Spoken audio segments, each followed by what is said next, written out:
Freud was no dummy when he pointed to the fact that the devouring mother was one of the major impediments to proper human development.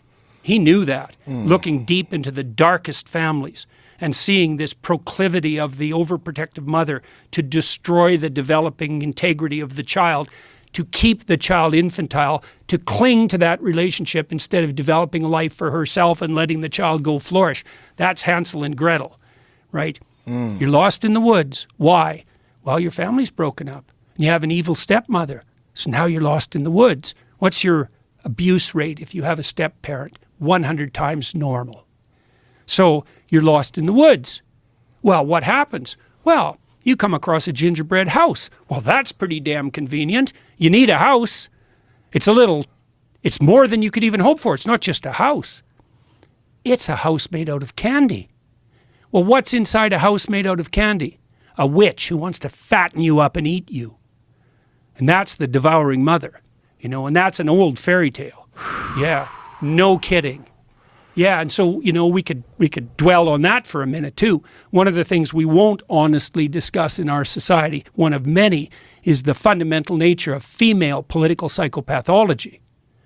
And there's male political psychopathology. Obviously, that's what the feminists complain about all the time when they talk about the oppressive patriarchy, toxic masculinity. There's no shortage of toxic masculinity. So is there any toxic femininity? Well, not if the feminine is just the, oppressed virgin goddess whose nature, but how about we don't live in that fantasy world?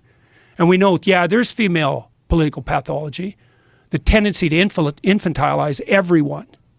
And the tendency to assume that everyone who doesn't go along with the infantilization is properly characterized as a predator. And so, you wonder, why are the universities turning into extended daycares? Well, a lot of the reason for that is that women who don't have anything better to do are turning the university students into the infants they never had. So, yeah. Jesus. So, I don't know when we'll be able to be mature enough to have that conversation. 20 years from now. What is a path to bring this back to some sort of rational, logical way of discussing these problems? So I tweeted out, I don't know if you saw this, that I was going to make an announcement on your show today. And so I set up an international consortium based in London. I can't tell you all the details yet, but we're trying to put together something like an alternative vision of the future, say an alternative to that kind of apocalyptic narrative that's being put forward, at least implicitly, by organizations like the WEF, and that's the virginal planet, rapacious tyrant, all-devouring consumer religion. And it's more like something like, well, we want to ask people 6 key questions. Okay, so how do we get energy and resources at the lowest possible cost, as rapidly as possible, to the largest number of people around the world? That's one question. And so there's a presumption in the question, and here's one of the presumptions. You don't get to save the planet by making energy prices so expensive that no one poor can afford them. That's off the table. So if you want to develop alternative energy sources, no problem. Because, hey, man, the more energy sources we have, the better. But you don't get to impose your utopian vision in the service of your narcissism on the poor. We're going to try to make the poor rich. Can I try to alleviate absolute poverty? Pro-human view. On environmental stewardship front, that's the next question. What are the major problems that are confronting us? How do we take a sophisticated, multidimensional view of that? How do we prioritize our attempts to establish our states and our international relationships properly so that we prioritize human well-being, in harmony with nature to the degree that's possible, but human-focused and not predicated on the idea that there are too many goddamn mouths on the planet to feed and that you're evil if you just think about having children. So then on the governance front, this is where it gets kind of more left-wing, I would say, is none of the people involved in this consortium so far are very thrilled with global corporate fascist government media and corporation collusion. And we're seeing this at the high end. It's like a Tower of Babel, is that the powerful players in the world are increasingly collaborating to impose a top-down vision of the future on everyone. And that's a future that's predicated on a zero growth model. And the idea that, well, we'd need 5 planets really to support everyone at the current standard of living that obtains in the West. So the best pathway forward is to deny loans by the World Bank to developing countries so they can't develop, energy sources, which all that'll mean is they're going to burn wood and coal, obviously.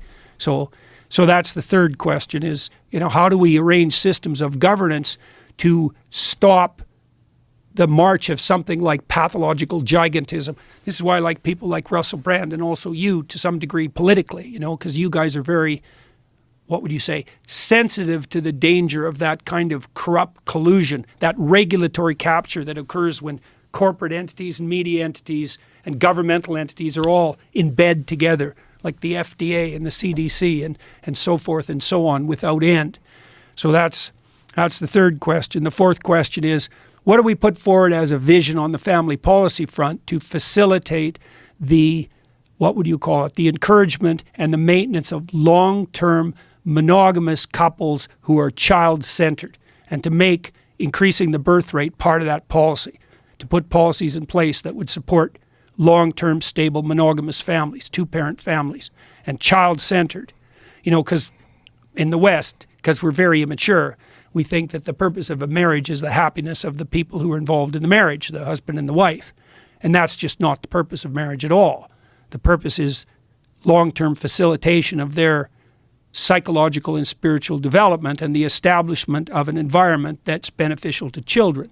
That's a responsible way of thinking about it. And so we need to have a serious conversation about what that means. And, it's tricky because, I think the ideal has to be long-term committed monogamous heterosexual relationships. And I had a big conversation about this with Dave Rubin.